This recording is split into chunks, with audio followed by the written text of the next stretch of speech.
Ladies and gentlemen, what is going on? What is going on? Who's this? Who's this? Who's this on the screen? I mean, I'm lost for words, man. There's three big stories that I want to go through. Obviously, Mbappe to Chelsea. The links are apparently legitimate. It just doesn't make sense to me. Then we've got Kudus, Mohammed Kudus. Links are apparently heating up. Ornstein, David Ornstein. Orny is here to make all of us nice and horny. Has dropped a article in regards to Mohammed Kudus, and apparently, we're shaping up a deal for this particular brother. And ladies and gentlemen, more Roberto De Zerbi disrespect towards Chelsea Football Club. Let's go. All right. Here we go, back again on the other side of the coin. All right, welcome back to the other side of the coin, ladies and gentlemen. Let's kick things off over here. I don't even know what to say. Let's go through the news first to get an understanding as to what is actually happening here, and then we'll try and come up with some rational, opinions around this particular matter. This is the first news that broke earlier today in the morning. Chelsea are interested in Kylian Mbappé. The Blues are studying the feasibility of the transfer. We're studying the feasibility of the transfer. Wow. No offer at the moment. At least one other English club is interested. This is coming from Fabrice Hawkins, ladies and gentlemen. This is no Mickey Mouse journalist. This is tier one when it comes to French news. He generally gets a lot of the French information firsthand. He's the first one to, come up with breaking news. So for him to say Chelsea are interested and we are studying the feasibility of the transfer, there's something, there must be something in it. It's true that Chelsea are interested in Mbappe. This comes from Nathan Gissing as well. PSG are expecting offers from Chelsea and Saudi Arabia next week for Mbappe. Next week, like this is coming from Duncan Castles, and this is from Fabrizio, which we'll come to a bit later on. First, let's go back over here. Ladies and gentlemen, how do we actually do this? Why would Mbappe think about coming to Chelsea Football Club at the time being? We don't have Champions League football. I can't imagine how Mbappe comes to Chelsea and, doesn't have any European level football. Like, this guy is a blockbuster player, one of the best players in world football at the moment, alongside Erling Haaland. These two names are huge names. We all know, like, he's strongly rumored to go to Real Madrid. Like, why is this, link happening to Chelsea Football Club at the moment? What type of wages is he on? Like, he's on some crazy level of wages at PSG. He's like part of the board of directors over there. That's the power that he has in PSG. Look, we all know, just for the people that probably don't know why this is happening, why the links coming up, where's Mbappe going? Mbappe has one more year left in his contract in PSG, which is the upcoming season. He doesn't want to sign a contract extension. PSG wants to, get him on a contract extension or sell him. And if he gets to leave on a free at the end of next season, then he can potentially go to that blockbuster, move to Real Madrid. And Real Madrid, they wanted Mbappe even before all of this saga. So he's waiting around. He wants to wait around for one more season so he can leave on a free to Real Madrid. That's where his heart has been. Even prior to signing that contract extension 2-3 seasons ago with PSG, I think 2 seasons ago with PSG, he was rumored to go to Real Madrid. There was a whole heap of drama where, he turned his back on Real Madrid. But I still believe his ultimate destination, ultimate place where he ends up and becomes a legendary player, I feel, is going to be Real Madrid. So, look, I don't understand.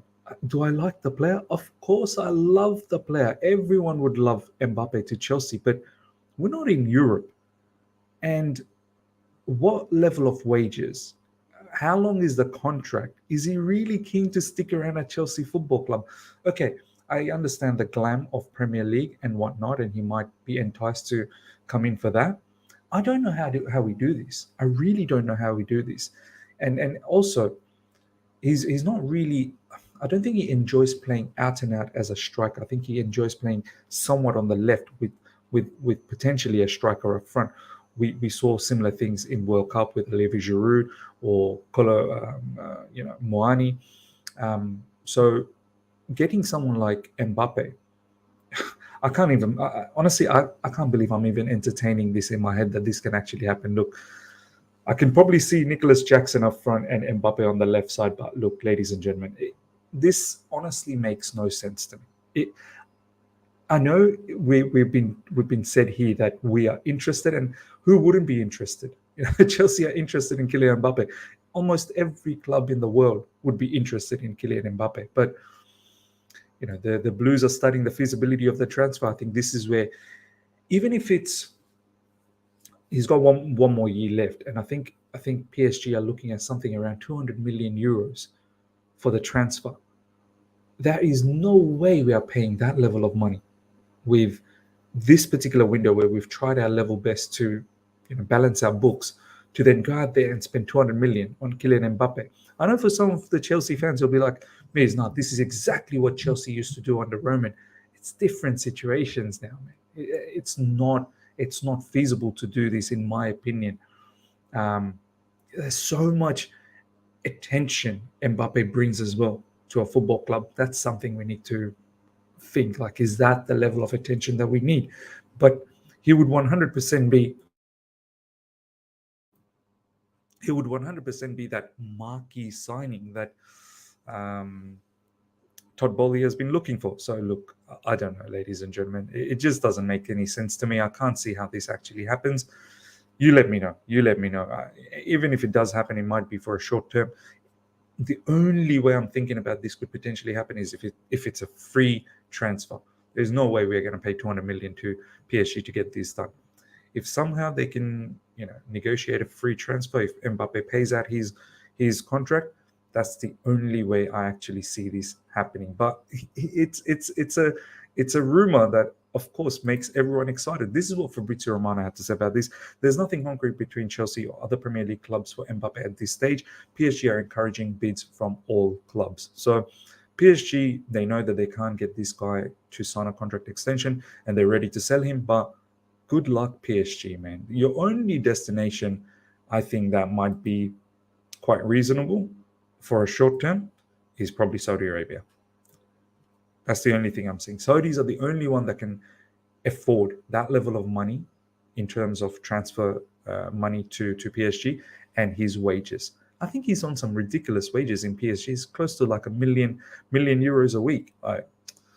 It's incredible. I just can't see this happening. Honestly, I can't see this happening. Let me know in the comment section. I know we'll be buzzing with a player like Mbappe being linked to us, but it just don't make sense to me. All right, next up, ladies and gentlemen, this particular player, we've talked about this maybe a month ago when he was initially linked. Felix Johnston was the first one that I saw on social media dropping his name. Now, David Ornstein coming out and talking about this.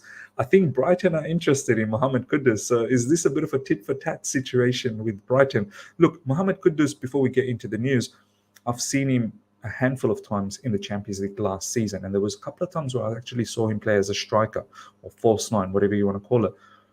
He's capable of doing that. So there could be a benefit of getting a player like Mohammed Kudus who could potentially play up front as a striker, false nine, and definitely play on the left side in the wings and 100% as a central attacking midfielder, because he's a creative player, but he's a strong finisher as well. Once again, I think he's from Senegal. I'm pretty certain these Senegalese players, man, they're strong, man. Physically, that shouldn't be an issue, much like we saw already bits and pieces of Nicholas Jackson, how physical these Senegalese brothers are.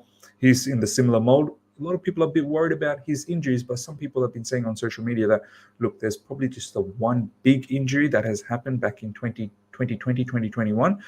All the other ones were sort of like freak injury. His most recent one was apparently a rib injury, not something to do with, muscle or any other sort of major injuries that go around in sports, especially in football. So, look, I've got no issues with this. I know we are looking for a creative midfielder / winger, maybe someone who can play up front as well. Ryan Cherky's name was getting thrown around. There's talks about Ryan Cherky where I think Lyon are really trying their best not to get rid of Ryan Cherki. They feel that by keeping him for one more season, he'll develop a lot more, and then his price tag will go from 40 million euros to maybe potentially 100 million euros. So, and they're looking to get rid of other youngsters over there as opposed to Ryan Cherki. So, I think this is probably why. Chelsea's interest is going elsewhere towards Mohammed Kudus. Let's have a look at Mohammed Kudus's news. This is coming from Orny, who's making all of us horny. Exclusive, Chelsea have made contact with Ajax to express interest in signing Mohammed Kudus. No offers yet, but dialogue has taken place. 22-year-old attacking midfielder among options, Chelsea considering, plus agreement closed on personal terms. So this is, we're not joking around. Like, personal terms agreement is apparently closed. No bids yet with Ajax, but we've got a good relationship with Ajax. We got Ziyech from them not that long ago. Have we got anyone else from Ajax? But overall, I think the relationship with Ajax is not sour one bit. Potentially, we could send back Ziyech over there. Who knows? We could potentially send Ziyech there and bring Mohammed Kudus on a swap plus cash sort of situation. Ziyech is looking for a club, obviously, and he would. I think there was some shout of Ziyech going to Ajax last summer when the new ownership took place. So, I'm pretty sure Ziyech wouldn't mind going back to Ajax at all. So, look, Mohammed Kudus, ladies and gentlemen, let me know.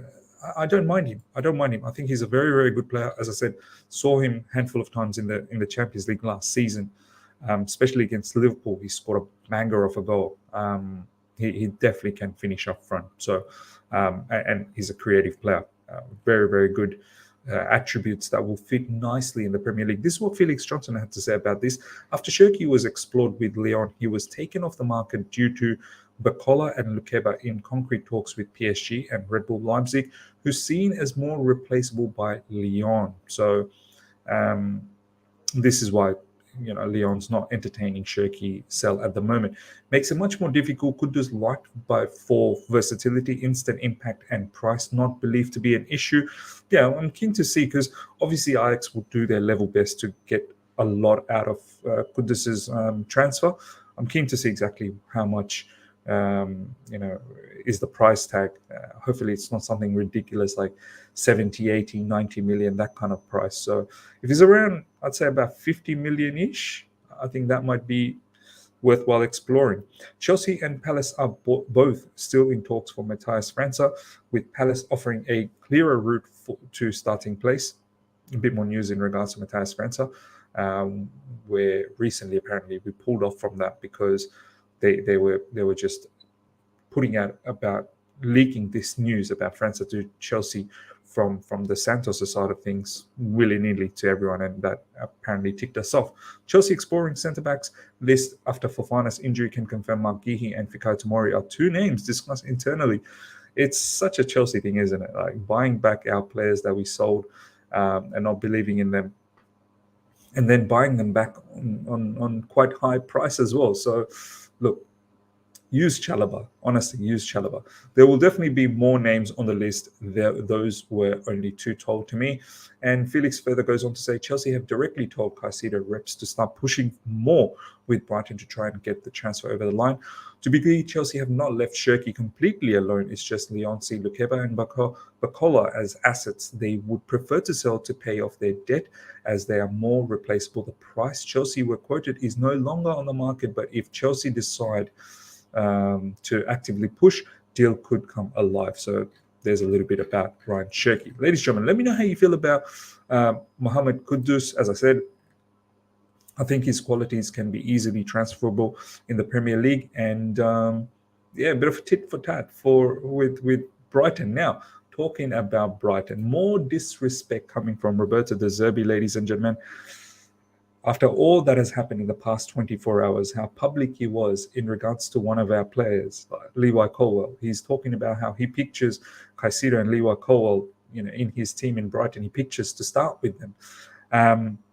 It's quite mad, but he's taken that to another different level. More disrespect coming from Mr. Roberto De Zerbi. I mean, Brighton, they really think we are some sort of a stupid club. Honestly, they think they've made it to Europa, that this is now their new level, and this is what they're going to be, thriving to get on a season in, season out, maybe even cracking to Champions League. That these guys are acting like they've been taken over by a Qatari owner or something, and they've got all of this money and they've got all of this flair now. They've got all of this swagger about them. Calm yourself down. Honestly, calm yourself down. I don't know who you think you are. Like it's mad. It's to a point where it's funny now. If Moses leaves, we have to find the right player, because it's difficult to replace a player as good as Moses. We have to substitute him with a great player, because this year we play in Europa League, unlike Chelsea. I mean, he's acting like Chelsea's never going to make it back to Europe again. Like, you best believe, hopefully we can come back to the Champions League scenario this season. That's our aim. The Chelsea Football Club will do their level best to come back to Champions League scenario ASAP, and then compete in the Champions League to win it. I mean, Brighton, how long is this charade going to last for?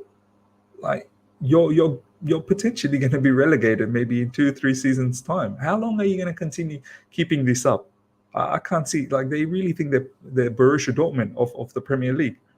It's not that simple. In the Premier League, you're going to have to spend a lot of money eventually enough, unless if you can keep finding the gems.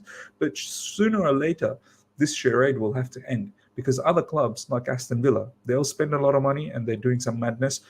In Premier League, Newcastle's now getting better and better as well. It's Brighton, you're not going to be able to keep up, in my personal opinion. Let's see what happens. For him to talk like as if we're never going to make it back into Champions League ever again, that's mad. And Moses Caicedo has aspirations as well to join a big club. He's done well in the Premier League, and now he feels that it's right time to move and get that blockbuster move to Chelsea. Yeah, sure, he's a quality player that you're going to miss. Do your level best to replace. You guys scout well. Do your level, and you're going to get smart money from us. You're going to get a lot of money from us to make a replacement. You generally buy players for less than 10 million anyway, and then you make exorbitant amount of profit. So, yeah, I don't think that should be a problem for Brighton. The Zerbi, you have to speak to Tony Bloom, not me, to see if Moses wants to leave. He extended his contract in February, and now we are in July. So after 5 months, I don't know if he can change his idea. Why are Brighton doing this? Why are they doing this? I don't understand. You promised that this player can leave. You absolutely promised that this player can leave. And now all of a sudden you're backtracking that he signed a contract extension. It's a bit odd that if he wants to leave after 5 months. The whole idea was sign the contract extension and we will let you leave in summer to protect your value. The idea wasn't you signed a contract extension that, now you picture yourself being a Brighton legend and perhaps even retire at Brighton. That was never the case. That was simply never the case. Before I get to this, there was a bit of information in regards to Zerbi. Give me 1 second. If I can find that, because he talks about Lewa Colwell. Yeah, there you go. The secret scout. He's got this particular footage where Roberto De Zerbi says, you have to ask me if Colwell wants to come to Brighton, because the journalists were consistently asking about Caicedo. And he then counter replies by saying, well, if you're going to ask me about Caicedo, you have to also ask me about Colwell. And then the journalist did ask him about Colwell. He goes, I don't know. Look, it's getting a bit too cocky from Roberto De Zerbi. But at the same time, I feel like Colwell's camp has allowed for this as well. There's no doubts about that. We can sit here and try and sugarcoat all of this situation with Lewa Colwell, or now he's Chelsea through this, that, the other. Colwell's camp has definitely given some sort of indication to Brighton that he would be keen on a move, or else you don't see this level of swagger coming from Roberto De Zerbi, where he's openly saying publicly once again, you have to ask me about Colwell. Like, talk about unsettling the player publicly after yesterday's press conference, saying that he pictures Colwell and Caicedo to start for Brighton in the new season. That's how he's thinking. And now today he's saying, you have to ask me about Colwell. It only makes me think that Colwell's camp has given some sort of indication, but further validates, the disrespect, the disrespect that these guys are showing to us is uncalled for. It's absolutely uncalled for. So yeah, let me know how you feel about that. Next up, ladies and gentlemen, a little bit of news in regards to Caicedo now. Baghdad Iqbali, Paul Winstanley and Lawrence Stewart are set to meet with senior officials from Brighton over the Moses Caicedo deal. Believe Caicedo is not playing in tonight's match. Make sure you guys are all there for the watch along. Definitely going to be doing the watch along. It's not a friendly. I'm not looking at it as a friendly, but everyone involved in Chelsea, the owners, the board of directors, all the hierarchies, and then everyone from Brighton, their owner, their board of directors, their hierarchies, players, agents, everyone's going to be present. I hope we can find a solution. I truly do hope we come to a conclusion with this Moses Caicedo. Either we get this deal done or we start looking elsewhere. If we're not going to hit that 100 million, then we should move on. But if we are going to, maybe strike a deal somewhere between 80 to 100, then let's get it done. Let's get it done immediately. Chelsea remain calm on Moses Caicedo deal. The conversation will continue directly with Brighton. This is coming from Fabrizio Romano. And last but not least, ladies and gentlemen, Levi Colwill will start tonight after many chats with Pochettino. This is coming from the Secret Scout, and I think Fabrizio Romano has tweeted the same thing as well. Many conversation from Pochettino. I don't know. Did he need some sort of convincing? Look, I would have preferred Levi Colwill to just sit out this particular match and just not have that, limelight, that attention towards him, and also Caicedo. Caicedo apparently won't play because he only just joined back in preseason training. I would have liked the same thing. Maybe Levi Colwill not play in this particular match. I don't want any attention, but he's going to start, which gives us an opportunity to see how he plays. And yeah, I hope he doesn't go after the match and really mushes up with all of these Brighton players. I know it's a natural thing. Just don't do it in front of cameras because articles will fly left, right, and center. Ladies and gentlemen, hope you guys have enjoyed this. Smash the like button. Let me know in the comment section how you feel about all the madness today. Mbappé, Kudus, and the disrespect from Roberto to Zerbi again. Smash the like button if you're here for the first time. Subscribe, hit the bell notification to stay in touch with all my content. I shall see you guys for the watch along very, very soon. Tune in for that. Make sure you're there. It's going to be a crazy one. Until then, see ya.